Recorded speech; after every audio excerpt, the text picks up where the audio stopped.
Hey guys, so today I'm going to walk you through making fire cider. I have used it plenty, but I've never made it, so I'm going to walk you through, and it has to set for several weeks, so you won't see the finished product today, but I'll just walk you through how to do it. I actually, for a long time, have done things like if I'm sick, if I'm feeling some junk in my chest, or if I'm feeling like my immune system needs boosting, I have turned to things like garlic and peppers and onions and just hot things. I've been known to go out and buy some fresh salsa, locally made, and just like eat it because it clears things out.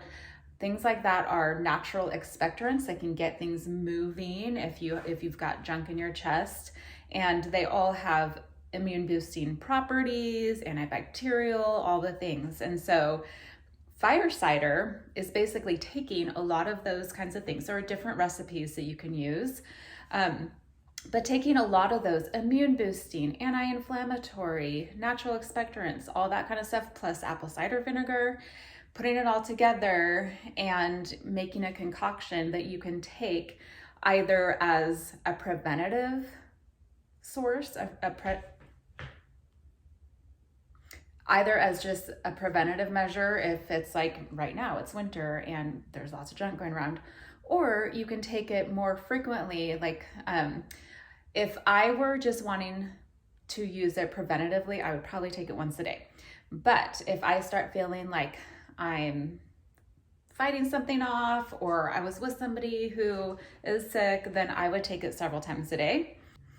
And this is a book that I got that I would recommend. It has lots of different recipes. So again, you can kind of like play with it and make it your own. Of course, there's stuff like on Pinterest. And then there's also, I have my friend Emily made me this elderberry syrup. You can actually do an elderberry fire cider. So I actually plan, once this is done doing its thing after a few weeks, to mix them and just have a combined concoction, because that's basically how you do it. So this, I got this at a place called Mountain Rose Herbs in Eugene, but I'm sure you can order it online.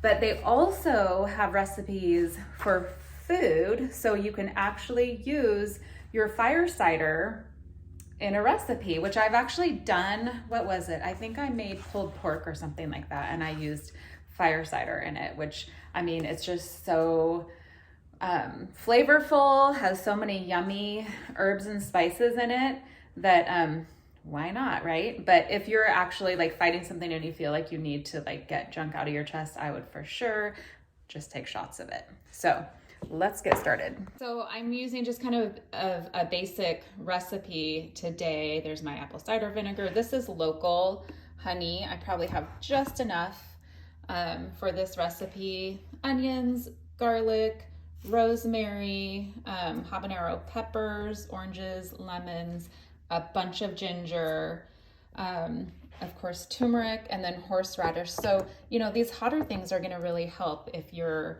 again, feeling congested, needing to move things through.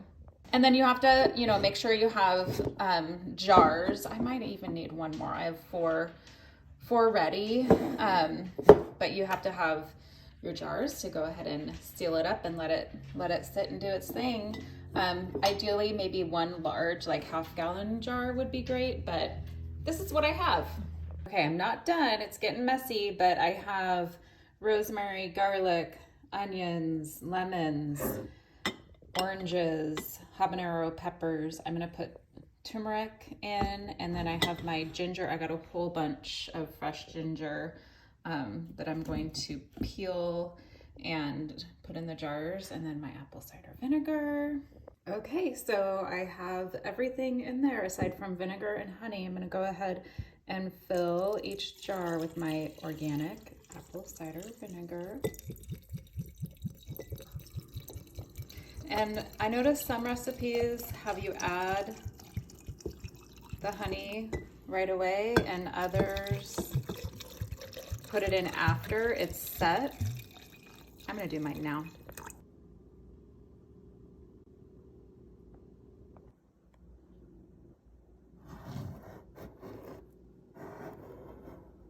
Okay, so this is real life. This is what happened to me. I did not have enough apple cider vinegar. This is the finished product. And so instead of 4 jars, I have 3. And the third one, I actually, the honey is at the bottom, it looks like. So I think like throughout the weeks, I will shake it up a little bit. And in fact, that's probably why some of them say do the honey last, but you live and you learn. This one, I had some apple cider vinegar, but then I had some leftover pomegranate juice, which I don't drink juice. It was for the holidays, these really pretty ice cubes that I made with rosemary, pomegranate juice, cranberries. They were so pretty. But anyway, so I had some leftover. So I just finished it off with the pomegranate juice, which that's another, I mean, there are so many different recipes. I kind of feel like you can do a little bit of whatever you want, as long as you have apple cider vinegar and you have a lot of different like herbs and spices and, you know, onions and garlic and kind of the basics to, if your goal is to really like move things through. So anytime you're feeling kind of like I'm getting something, then again, what I see right here in this book is take 1 shot glass daily as a tonic, as like immune support. But if you're feeling it, if you're fighting something, then 1 shot 3 or 4 times a day for relief. So, and that's something where I find using more homeopathic remedies for things, oftentimes people aren't doing enough of it. So it's like, oh, I use oregano oil a lot for, you know, anybody feels anything, oregano oil. It's great for respiratory health and it's kind of like nature's antibiotic. Same type of thing. I do one if it's like, okay, I'm kind of feeling something, or when we had all the fires here in Oregon, I was doing it preventatively. But if you are sick, then several times a day. And it's either in a capsule, orally, or cut it with some kind of oil, coconut oil, whatever, bottoms of the feet, especially for kiddos. Anyway, it's the magic is in being consistent and doing it enough. So I would say same for fire cider. Isn't it pretty? So this is gonna sit for 3 or 4 weeks. I even see 2 weeks. Like in this book that I was showing you guys, like so many different recipes. And again, some of them are like, some of them don't use honey, but some of them do. And honey is great also if you're having any kind of stuff with your throat or congestion or, you know, stuff in your chest. I remember when I was little, my mom would make me honey lemon tea if I had a sore throat or anything like that. So in this book, there's lots of different recipes, and some have honey, some don't. Some say, I saw 2 weeks, let it sit 2 weeks in here. I saw 3 or 4 weeks. I saw put it in the fridge to let it sit. I saw put it in a pantry. I'm probably gonna put mine just in the garage because it is winter, and so the garage is plenty cool. I'll probably just do that, and I will let you know how it turns out.